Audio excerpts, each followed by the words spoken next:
नमस्कार, स्वागत है आपका एबी स्टार पर। मैं हूं आपके साथ जोई सिंह और बढ़ते हैं खबरों की ओर। आम आदमी पार्टी के संयोजक अरविंद केजरीवाल ने चुनाव आयोग को पत्र लिखकर एक बड़ा ही सनसनीखेज दावा किया है। अरविंद केजरीवाल ने दावा किया कि बीजेपी सांसदों और केंद्रीय मंत्रियों के आवास के पते पर वोटर लिस्ट में नाम जुड़वाए गए हैं। इसके लिए बाकायदा अरविंद केजरीवाल ने सबूत भी दिए। उन सांसदों और मंत्रियों के नाम भी केजरीवाल ने अपने पत्र में लिखा है।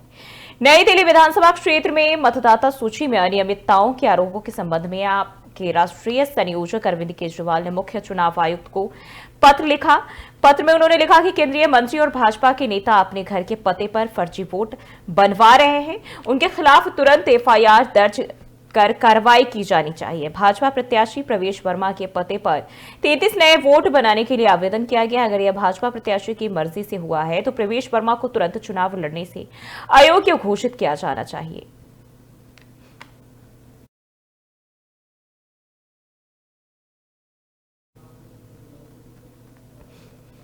और खबर फतेहपुर से, जहां बच्चों के बीच हुए विवाद में महिला के साथ मारपीट की गई, जिसका वीडियो सोशल मीडिया पर वायरल हो रहा है। आपको बता दें कि बच्चों के बीच विवाद मामूली कहासुनी को लेकर हुआ था।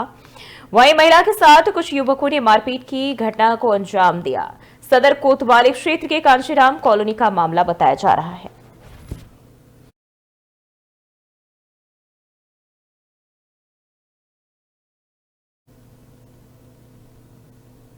वहीं प्रयागराज में 13 जनवरी से शुरू होने जा रहे महाकुंभ के लिए मुरादाबाद के कारीगरों की कला एक बार फिर सुर्खियों में है। मुरादाबाद के जैन मेटल एक्सपोर्ट के स्वामी नमन जैन ने बताया कि वे अब तक हजारों गंगा मैया की मूर्तियां प्रयागराज भेज चुके हैं और डिमांड लगातार बढ़ती जा रही है। खासतौर पर मगरमच्छ पर बैठी गंगा मैया की मूर्तियां लोगों को आकर्षित कर रही है। यहां 2 इंच से लेकर 6 फीट तक की मूर्तियां तैयार की जा रही, जिन्हें कुंभ मेले के लिए प्रयागराज भेजा जा रहा है। मूर्तियों के अलावा कुंभ कलश, गंगाजली और अन्य पूजा सामग्रियां भी बड़ी मात्रा में निर्मित की जा रही है। इनकी शुद्धता और सुंदरता के चलते इनकी मांग सिर्फ उत्तर प्रदेश में ही नहीं बल्कि अन्य राज्यों से भी आ रही है। गौरतलब है कि नमन जैन द्वारा तैयार गंगा मैया की एक भव्य मूर्ति पिछले महीने मुख्यमंत्री योगी आदित्यनाथ ने प्रधानमंत्री नरेंद्र मोदी को भेंट की थी। मुरादाबाद के जैन मेटल एक्सपोर्ट का पीतल और अन्य धातुओं से बनी कलाकृतियों के निर्माण में बड़ा नाम है और यह कला इस बार महाकुंभ के लिए विशेष योगदान दे रही है। महाकुंभ के लिए विशेष उत्साह पूरे बाजार में देखा जा सकता है और मैं विगत 1 वर्ष से कहूँगा जिसकी सरगर्मी शुरू हो गई थी। गंगा जलियाँ हैं जो अलग अलग साइजेस की, छोटे से बड़े, और माँ गंगा मैया की प्रतिमाएं हैं, पूजा थालियाँ, दीपक, अगरदान, अन्य प्रकार के आइटम, महाकुंभ के कलश, इस तरीके की विशेष तरीके से मैं देख रहा हूँ पिछले 1 साल से डिमांड है। छोटे बड़े व्यापारियों ने जो कि वहाँ पे अपने स्टॉल भी लगाए हैं, प्रशासन द्वारा उन्हें स्टॉलों की जगह निर्गत भी करी गई है, तो ताकि जो भी श्रद्धालुगण देश विदेश से वहाँ पे आए वो प्रतिकार महाकुंभ के लिए वहीं वंचनों के लिए यूपी सरकार ने भले ही एंटी रोमियो के जरिए महिलाओं को सुरक्षा दी हो, लेकिन उसके बाद भी मंचोले अपनी हरकतों से बाज नहीं आते। और ऐसा ही वाकया नजर आया हमीरपुर जिले के राठ कस्बे में, जहां एक मंचला शिवम नाम का युवक तमंचे की दम पर छात्रा के साथ स्कूल आते जाते छेड़छाड़ करता था। इतना ही नहीं, बीते 9 जनवरी की रात को घर तक पहुंच गया और फिर तो छात्रा ने बहादुरी के साथ मंचले का तमंचा छीन लिया और कोतवाली पुलिस के हवाले कर दिया। वहीं पुलिस को पूरी घटना की जानकारी भी दी। वो शिवम का था, वो रात से आया था और वो यहाँ तमंचा लेके आया था मेरे घर पे। पहले जब मम्मी लोग आई हैं तो उसने पहले फायर किया था, फिर मम्मी लोग आई, भाई साहब आए यहाँ के सब लोग, तो उसका तमंचा गिर गया, वही लेके थाने। बढ़ते आगे, विकास खंड चतरा क्षेत्र के खड़ुई गांव के पन्नूगंज जोन में कौशल विकास योजना के अंतर्गत विश्वकर्मा लाभार्थी को भरा हुआ सामान से बैग दिया गया। महिलाएं और पुरुष भी कार्यक्रम में उपस्थित रहे। गांव के सम्मानित बुजुर्ग और युवा भी शामिल रहे। सरकार की महत्वाकांक्षी योजनाओं को जन जन तक पहुंचाने का काम किया जा रहा है और इसे सरकार द्वारा लोगों को रोजगार उपलब्ध कराया जा रहा है। सामान पाकर लोगों के चेहरे पर मुस्कान देखने को मिला।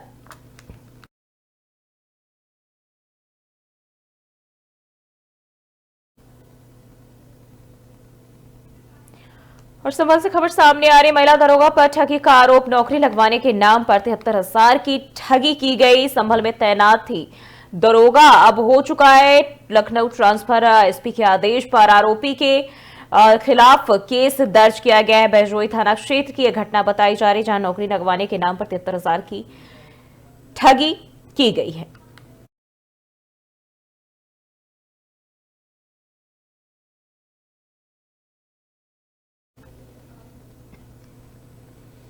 और उधम सिंह नगर के मुख्य चिकित्सा अधिकारी मनोज कुमार शर्मा ने सितारगंज सामुदायिक स्वास्थ्य केंद्र का औचक निरीक्षण किया। निरीक्षण के दौरान मुख्य चिकित्सा अधिकारी मनोज कुमार शर्मा ने समस्त सामुदायिक स्वास्थ्य केंद्र की साफ सफाई और सामुदायिक स्वास्थ्य केंद्र में भर्ती मरीजों से सामुदायिक स्वास्थ्य केंद्र के बारे में फीडबैक लिया। वहीं मुख्य चिकित्सा अधिकारी डॉक्टर मनोज कुमार शर्मा ने बताया कि सितारगंज सामुदायिक स्वास्थ्य केंद्र का औचक निरीक्षण किया गया है, जिसमें सभी कुछ सही पाया गया। साथ ही बताया कि सितारगंज सामुदायिक स्वास्थ्य केंद्र की जिम्मेदारी कुलदीप यादव को दी गई है। उनके द्वारा किस तरह से सामुदायिक स्वास्थ्य केंद्र की व्यवस्थाओं को रखा गया, उसका निरीक्षण भी किया गया। इसके साथ ही बताया कि स्वास्थ्य केंद्र में तैनात डॉक्टर को दिशा निर्देश दिए गए हैं ताकि सितारगंज सामुदायिक स्वास्थ्य केंद्र में पहुंचने वाले मरीजों को बेहतर सुविधाओं के साथ इलाज मिल सके। था तो मैंने सोचा कि इस अवसर का फ़ायदा उठाया जाए और इसलिए मैं यहाँ पर आया हूँ निरीक्षण के लिए। तो यहाँ पे कुछ बालाजी ग्रुप द्वारा कुछ नया रिनोवेशन भी होना है, बिल्डिंग का कुछ नई बिल्डिंग बनाई जानी है, तो वो भी मुझे देखना था। और बाकी डॉक्टर कुलदीप को मैंने नया कार्यभार प्रशासन ने उसका दिया है, तो इनकी व्यवस्थाएँ भी थोड़ा जाँचनी थी, किस तरह की व्यवस्थाएँ बनाई गई हैं। तो वही सब चीज़ें देखी गई, वार्ड में भी देखा गया, मंच में देखा गया। लेबर रूम भी हमें नई उसमें शिफ्ट करना है, क्योंकि जो हमारा पुराना लेबर रूम है वो डिमोलिशन में जाएगा। तो वो सब व्यवस्थाएं किस तरीके से इनके द्वारा बनाई गई वो देखा गया और सब बढ़िया पाया गया। कुछ आवश्यक दिशा निर्देश जो है वो। और खबर बदायूं से है, जहां आलापुर थाना क्षेत्र में डबल मर्डर से सनसनी फैल गई। बताया जा रहा है कि घर में एक चारपाई पर सो रही दादी और नातिन की बीती रात दादी और नातिन की निर्मम हत्या कर दी गई, जिसमें 45 वर्षीय गीता देवी और 3 वर्ष की कल्पना की हत्या हुई थी।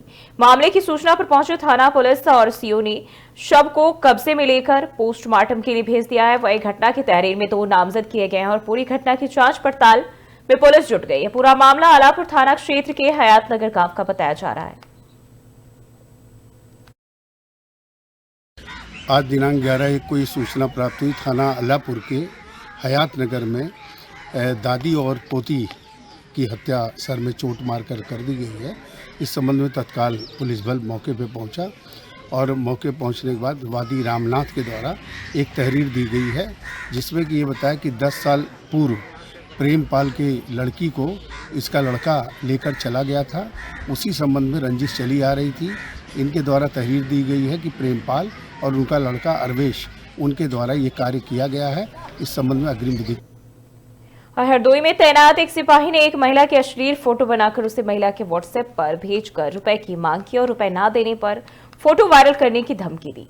साइबर थाना पुलिस ने सिपाही को हिरासत में लिया, वहीं एसपी ने उसे निलंबित कर दिया। दरअसल उत्तर प्रदेश के हरदोई में एक हैरान करने वाली घटना सामने आई, जहां एक और पुलिस महिलाओं की सुरक्षा के लिए मिशन शक्ति अभियान चला रही है, तो वहीं हरदोई पुलिस के एक सिपाही के करतूत से महकमा शर्मसार हुआ। सिपाही ने बैंक लोन की किस्त भरने के लिए महिला की अश्लील फोटो बनाकर उनको भेजते हुए रुपए की मांग की और ना देने पर वायरल करने की धमकी दी।